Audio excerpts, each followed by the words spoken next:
Right then, Hollywood loves selling you a story. It loves to tell you about the 50s, the golden age of the epic. You had Cecil B. DeMille parting the Red Sea. You had Charlton Heston winning chariot races in Ben-Hur. These were films as big as mountains. They were grand. They were righteous. They were, so the story goes, Hollywood at its most powerful. But that's a load of all guff. That wasn't power, that was bloat, that was arrogance. That was the last of the studio dinosaurs, the old moguls, roaming the earth, thinking they were gods, building monuments to their own ego. They thought they could just pour millions of dollars onto the screen and the public would bow down. And in 1960, one of the biggest dinosaurs of them all, the biggest movie star on the planet, decided it was his turn to be God. His name was John Wayne, and he had notions. He had a story he'd been obsessed with for 15 years.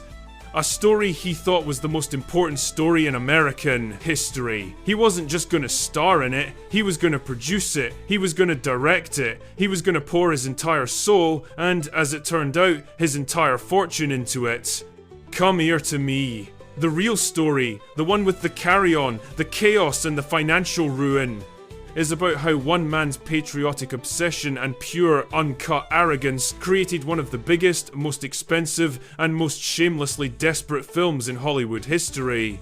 I'll tell you about the absolute hames they made of a film called The Alamo. Now, you can't understand the absolute state of the Alamo without understanding John Wayne. By the late 50s, the Duke wasn't just a star, he was a symbol. He was America, or at least the version of America he wanted to sell. Tough, righteous, conservative, and never ever wrong. And for 15 years, he'd had this bee in his bonnet.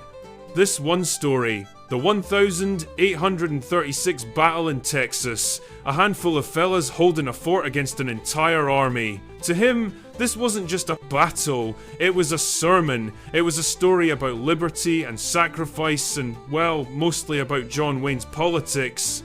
He had a script written by his pal James Edward Grant that was less of a screenplay and more of a political pamphlet full of long, preachy speeches about republics and kingdoms. This yoke was meant to be his masterpiece, his legacy, the film that proved he wasn't just a cowboy actor, he was a serious auteur, an artist. And to do that, he had to direct it himself. So he takes his notion all over Hollywood. He goes to every studio, and every studio boss, from Jack Warner to Daryl Zanuck, they all pat him on the head, say, "That's nice, Duke," and then laugh him out of the office. "You?" they'd say, "direct a historical epic that's gonna cost $10 million? You're ahead the ball. We'll give you the money if you let John Ford direct it. Or William Wyler. But you? I will, yeah." But Wayne was stubborn. He was arrogant. He said, "Fine, if you won't, give me the money. I'll get it myself." And he did. This, lads, is where the notions turn into pure 100 proof Egyptry. John Wayne, the biggest star in the world, starts mortgaging his life. He mortgages his production company, Batjack. He mortgages his mansion in Encino. He mortgages his other house in Mexico. He mortgages his yacht, the Wild Goose. He takes out personal loans against his future film salaries. He sinks everything he has into this film, his personal fortune, his reputation, his entire life. He finally scrapes together a few million, but it's not enough. He goes, cap in hand, to United Artists. And UA, smelling a bit of desperation, makes him a deal with the devil. They'll put in 2.5 million. But, and it's a big but, they get final say. They don't want him to direct, but they'll let him, if he co-stars with another massive name, to hedge their bet. And if the film goes 1 cent over budget, all the overages come out of his pocket. And as collateral for that, he has to sign over the rights to his next 3 films. It was a trap. But Wayne was so blinded by his own myth, he walked right into it. What could possibly go wrong? He figures, this film can't fail. It's America. So the plan is set. The budget is a modest 7.5 million, which is still a budget big enough to choke a donkey in 1959. He'll direct, he'll produce. And after telling everyone for years he wouldn't star in it, he announces he will star in it as the legendary Davy Crockett, Because of course he will. For his co-stars, to please the studio, he gets Richard Widmark, a great actor known for playing intense cynical characters, to play the knife fighter Jim Bowie, and for the Fort Commander William Travis, in one of the most bizarre casting choices of all time, he hires Lawrence Harvey, a skinny, posh British theatre actor who was famously, well, difficult. So, let's just review this perfect plan.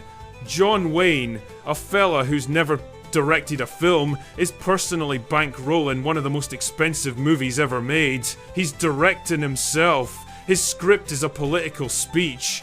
And his two main co-stars are a cynical liberal who thinks the script is all guff, and a British stage actor who's just away with the fairies. They're all going to the middle of nowhere in Texas to spend 6 months in the blistering heat. And I'm the Pope. The production of the Alamo isn't a film shoot, it's a military campaign. And John Wayne is the general, the king, and the court jester all rolled into one. The chaos. Oh, the chaos was epic. First, the set. Wayne doesn't just find a location. Oh no, he has notions. He decides that no existing location is good enough. He has to build it from scratch. He finds a massive 22,000 acre ranch in Bracketville, Texas. It's in the middle of nowhere, and on this empty patch of dirt, he orders the construction of the entire 1,836 mission of San Antonio de Valero, the Alamo. I'm not talking about a few cardboard facades like a normal film. I'm talking 4-sided, permanent buildings, 1.5 million adobe bricks made by hand on the site. He built the entire town of San Antonio around it. It had streets, cantinas, a bank, a church. It was a city. The set alone cost 1.5 million, just the set. It was pure, magnificent Egyptry. He spent a fortune building a perfect, historically accurate replica of the Alamo, for a film that would then proceed to ignore almost every other historical fact. This set, Alamo Village, became the production's home and its prison. Logistics were a nightmare. They had to get thousands of people to this remote spot every single day. Which brings us to the second problem, the other director. The fellas at United Artists are back in New York, panicking. They're hearing reports about the money being spent, and they're convinced Wayne, the first-time director, is gonna make a dog's dinner of it. So they suggest he bring in a mentor and 20 advisor. And who does Wayne bring in? John Ford, Pappy as Wayne called him, the all fella. The one-eyed, cigar-chomping tyrant who had invented John Wayne. He was Wayne's teacher, his mentor, and his personal tormentor for 30 years. Ford shows up on set, and he's not there to advise. He's ahead the ball. He's there to take over. Ford sets up his own camera right next to Wayne's. He starts contradicting Wayne in front of the crew. "No, Duke." He'd bark. "That's not how you do it. That's not a good shot. You're doing it all wrong." He's humiliating him. Then Ford starts directing the second unit. Now, second unit is supposed to just shoot landscapes, cattle crossing a river, stuff like that. Not Ford. Ford starts shooting dialogue scenes. He's shooting his own version of the movie right under Wayne's nose. He's directing the other actors. It's an absolute circus. The crew doesn't know who the director is. This goes on for weeks. Wayne is bleeding money, his mentor is acting the maggot, and his dream is turning into a hames. Finally, Wayne has to do the hardest thing he's ever done. He has to fire John Ford. He goes to him, cap in hand, and basically says, "Pappy, I appreciate the help, I really do, but you have to stop." Ford explodes. He goes on a tirade, calls Wayne an ungrateful Egypt, packs his bags, and leaves in a storm of cigar smoke. And here's the kicker. For years, Hollywood whispered that Ford had directed the whole film, that Wayne was a fraud.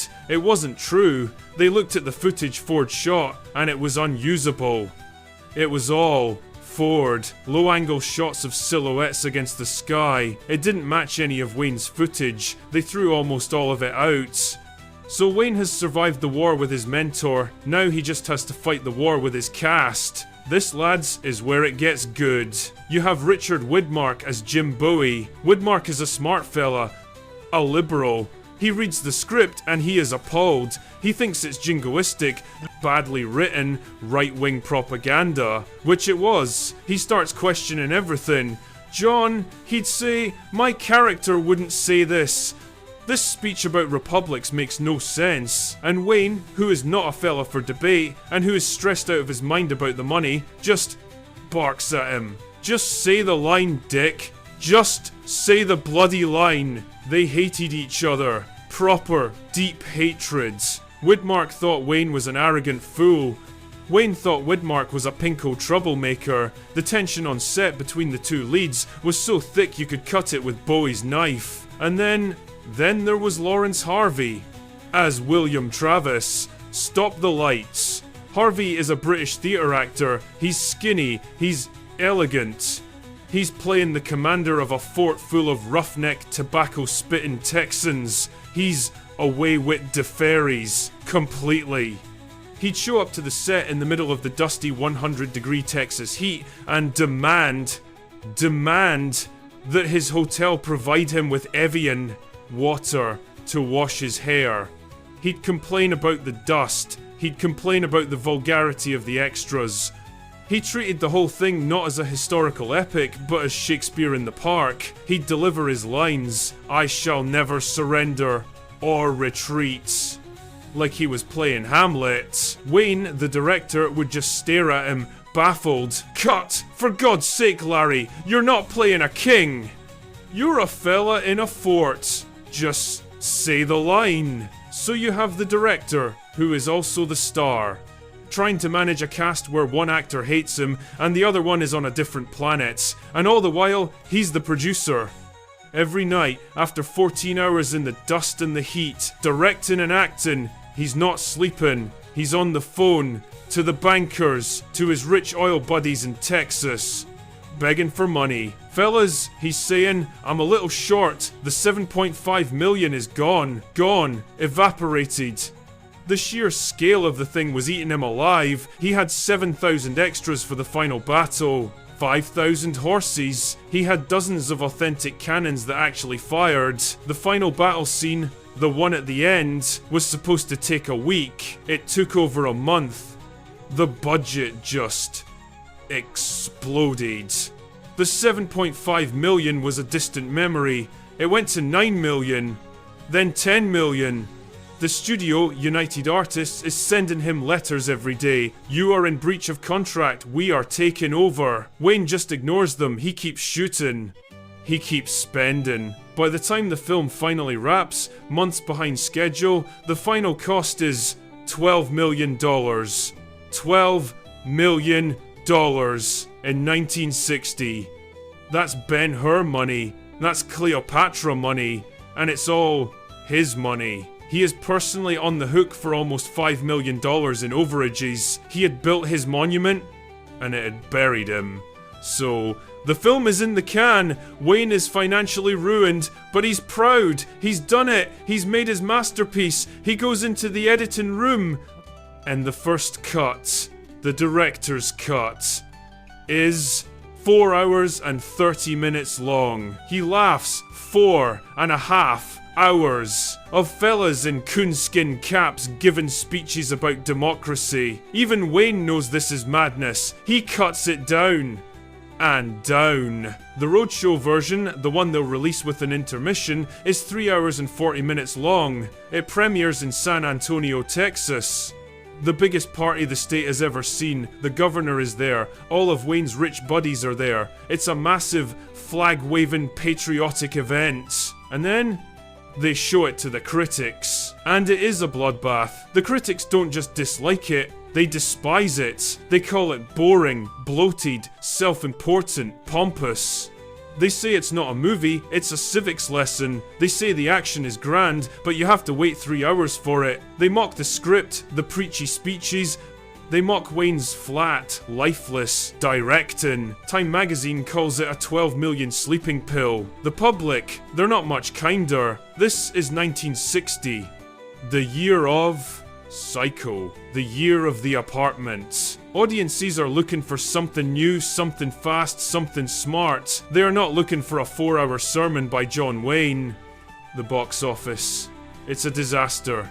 It makes some money. It pulls in about 7.9 million in its first run. 7.9 million. On a 12 million budget. Plus, UA spent another 4 million just on marketing the bloody thing. It needed to make over 30 million just to break even. It was an apocalyptic financial black hole. John Wayne is not just ruined, he is humiliated. And this is where the real carry-on begins. This is the part that defines the film. Wayne is desperate. He needs this film to be a success. If he can't make the money back, he needs respect. He needs an Oscar. If he can just win Best Picture, it'll vindicate him. It'll prove the critics wrong. It'll get people back in the cinemas. So he hires a notorious old-school Hollywood publicist, a fella named Russell Birdwell. This is the fella who'd done the publicity for Gone with the Wind. A pure gum bean. And Birdwell launches the most desperate, most shameless, most embarrassing Oscar campaign in the history of Hollywood. It is all fur coat and no knickers. They don't just run ads saying, "For your consideration." Oh no. They run ads in the Hollywood trade papers that are begging. One ad, a full page, had a picture of the Alamo. And the text just said, "Please, remember the Alamo." Another ad had a picture of the entire cast and crew, praying. And the text said, "We are praying harder than the defenders of the Alamo, that you will remember our film. I am not joking." They ran ads attacking the other films. They ran ads attacking Psycho for being filth. They ran ads attacking Spartacus for being un-American. It was a monument to egotree. The entire industry was disgusted. They were mortified for him. Groucho Marx, the comedian, took out his own ad in the paper. It just said, "Please remember a night at the opera." The backlash was massive, but the campaign was so big, so relentless, so loud, it kinda worked. The Academy, which was full of old fellas just like Wayne, was bamboozled. The film gets 7 nominations, including Best Picture. It was a joke, everyone knew it. On Oscar night, The Alamo was the film everyone laughed at. It lost in every major category. It went home with 1 statue for Best Sound. Best Sound. All that money, all that passion, all that debt for Best Sound. So what killed the film? Was it the script? Was it Widmark acting de maggot? Was it Ford being ahead the ball? Gway out of dat. That's the story Hollywood wants you to believe. That it was just bad luck. Not a bit of it. The film was a war against common sense. It was the last gasp of an empire, all rolled up into one man. It was John Wayne, looking at the 60s, looking at the new world, and trying to stop it by building a 12 million wall. He thought patriotism was a substitute for a story. He thought his own myth was enough to sell tickets. He thought just being John Wayne meant he couldn't fail. He was wrong. The final insult? He never recovered the money. He had to sell all his rights to the film. All his percentages. Back to United Artists, just to get out of the mountain of debt he was under. He lost everything on it. As me all fella used to say, a nod is as good as a wink to a blind horse. The signs were everywhere. The studios told him no. The critics told him no. The audience told him no.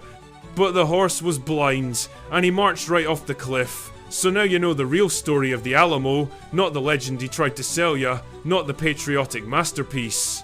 Just the $12 million, 4-hour-long, financially ruinous slab of pure uncut ego from the cutting room floor. Right, I'm off. Sláncha.